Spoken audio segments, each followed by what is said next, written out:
Hello बच्चों, आप सभी का आपके channel root of learning channel पर स्वागत है।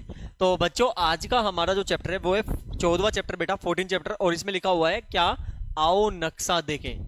और पहला क्वेश्चन क्या कहा गया है कि कमल अपनी जीप से 12 किलोमीटर दूर गांव के एक मेले में गया। वापसी में अपने मित्र से मिलते हुए 15 किलोमीटर वाले रास्ते से घर आया। आते समय जाने के समय से कितनी दूरी तय की, अधिक तय की। बेटा कितनी दूरी तय करी? जब गया तब 12 किलोमीटर दूरी तय करा था, और जब मित्र के घर से आया तो 15 किलोमीटर। तो 15 किलोमीटर में से हम 12 किलोमीटर को जो यहाँ पर दूरी तय करी थी पहले वाली माइनस कर देंगे। यानी 3 किलोमीटर की जो दूरी है वो अधिक तय करी जब वो मित्र से मिलता हुआ आया। अगला पॉइंट क्या है? दुकानदार के पास 9 मीटर लंबी चुनरी है जिसमें से 4 मीटर काट कर एक ग्राहक को दे देता है। तो उसके पास चुनरी कितनी बची? पहले कितनी थी? 9 मीटर थी। 4 मीटर काट के दे दिया तो कितनी बच गई बेटा? 5 मीटर चुनरी बच गई। तो इसका आंसर हो जाएगा 5 मीटर। ठीक है। अगला क्या है? एक किसान के खेत की लंबाई 85 मीटर है। लंबाई जो है वो 85 मीटर है बेटा। और जो चौड़ाई है वो कितनी है बेटा? 60 मीटर है। 60 मीटर है।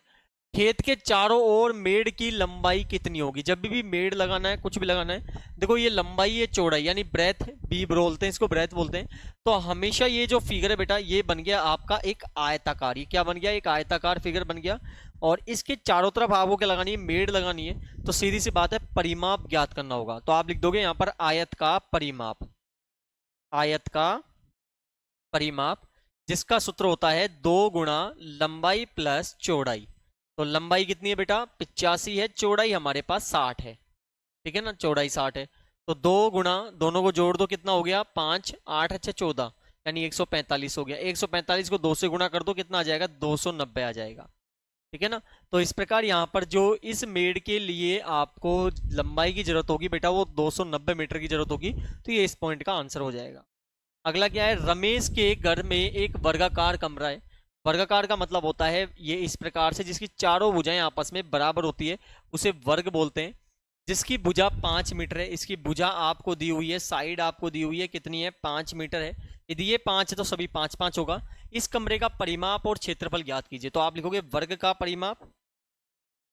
वर्ग का परिमाप होता है 4 गुणा भुजा। तो 4 गुणा भुजा कितनी है बेटा? 4 गुणा भुजा कितनी है? 5 है। तो कितना हो जाएगा? 20 मीटर इसका आंसर हो जाएगा। अगला क्या याद करना है? इसका क्षेत्रफल याद करना है। तो आप लिख दोगे वर्ग का क्षेत्रफल। क्या लिख दोगे? वर्ग का क्षेत्रफल। वर्ग का क्षेत्रफल जो होता है बेटा भुजा गुणा भुजा होता है। क्या होता है? भुजा गुणा भुजा, या भुजा की पावर 2, इस प्रकार भी आप इसको लिख सकते हैं। ठीक है। तो यहां पर देखो भुजा कितनी है हमारे पास? भुजा 5 है। तो 5 की पावर 2 कर दोगे, यानी 5 को 2 बार गुणा आप कर दोगे। 5 को कितनी बार? 2 बार गुणा कर दोगे तो 50 25 हो गया इसमें मीटर में। और जब भी आप क्षेत्रफल ज्ञात करोगे पावर 2 हमेशा लगाओगे। क्या लगाओगे? पावर 2। ठीक है ना। तो ये इस पॉइंट का यानी चौथे क्वेश्चन का आंसर हमारा कंप्लीट हो गया है।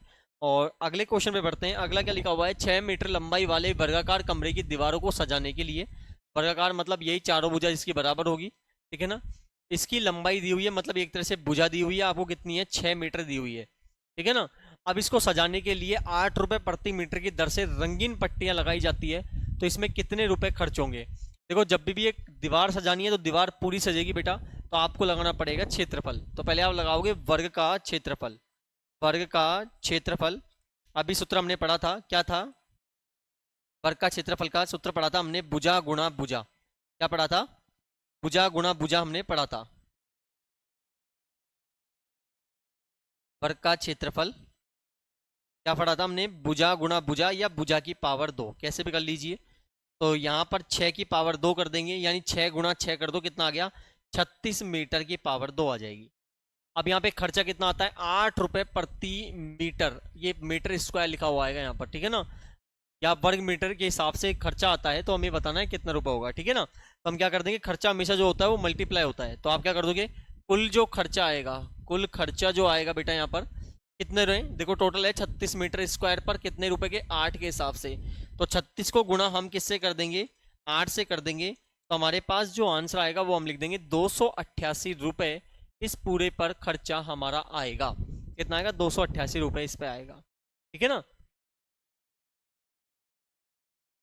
नेक्स्ट आगे चलते हैं। आगे क्या क्वेश्चन है, आगे दिया हुआ है हमें, एक झील में नाव यात्रा में 4 बच्चों ने पहले 300 मीटर की दूरी तय करी।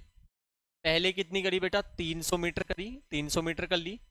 और लौटते समय कितनी करी, लौटते समय करी इन्होंने 200 मीटर, 200 मीटर करी। तो बताओ उन्होंने कुल कितनी दूरी तय करी।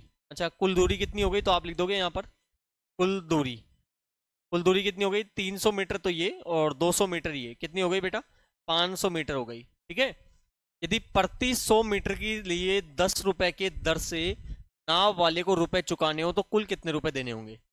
अब देखो, कुल कुल रुपए यानी कुल भुगतान कितना करोगे आप, तो यहाँ भुगतान लिख देते हैं अपन। कुल भुगतान कितना करना होगा, में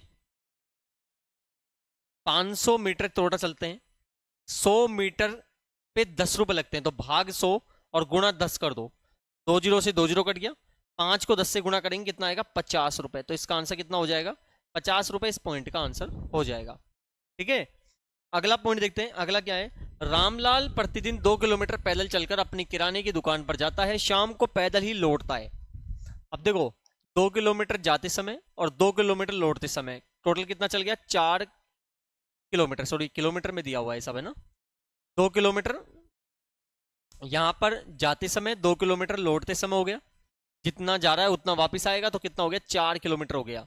आपको एक सप्ताह में बताना है वो कुल कितना किलोमीटर चलेगा।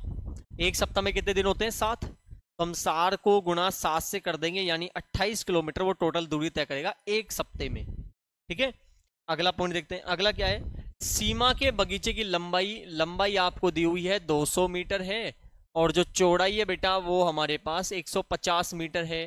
तो खेत का परिमाप, लंबाई चौड़ाई की जब भी बात होगी आयत लगेगा, तो आप लिख दोगे आयत का परिमाप, आयत का परिमाप जिसका सूत्र होता है मेरे भाई 2 गुणा लंबाई प्लस चौड़ाई। तो 2 गुणा लंबाई 200 है, चौड़ाई 150 है। ठीक है, तो 2 गुणा दोनों को जोड़ देंगे 350 आ जाएगा, गुणा कर देंगे 700 मीटर। इस पॉइंट का आंसर पहले का आ जाएगा। आगे क्या करना है, क्षेत्रफल ज्ञात करना है, कर दीजिए।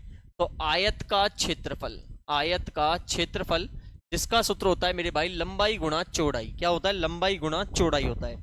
तो लंबाई कितनी है यहाँ पर 200 और चौड़ाई कितनी है बेटा 150, गुणा कर दो 15 दूना 30, 30,000 किलोमीटर, सॉरी मीटर, मीटर में ना, तो यहाँ पे लिख देंगे मीटर। और जब भी क्षेत्रफल निकालोगे पावर 2 आप हमेशा लगाओगे, तो 30,000 मीटर स्क्वायर हो जाएगा इसका क्षेत्रफल। तो इस प्रकार जो हमने आपके क्वेश्चन नंबर पूरे कंप्लीट कर लिए। ठीक है ना, ये जो अपने गांव के मुख्य मुख्य स्थानों को दर्शाते हुए कच्चा नक्शा बनाना है, ठीक है, कोई दिक्कत नहीं है, ऐसे क्वेश्चन आते नहीं है। और ये आपका जो है चैप्टर कंप्लीट हमारा हो गया है। अब नेक्स्ट पार्ट में बेटा अगला चैप्टर करेंगे। तो अब क्या करना है, चैनल जिन्होंने सब्सक्राइब नहीं किया प्लीज़ चैनल को सब्सक्राइब कर ले, वीडियो को लाइक करें और ज़्यादा से ज़्यादा शेयर करें। आज के लिए बहुत बहुत धन्यवाद।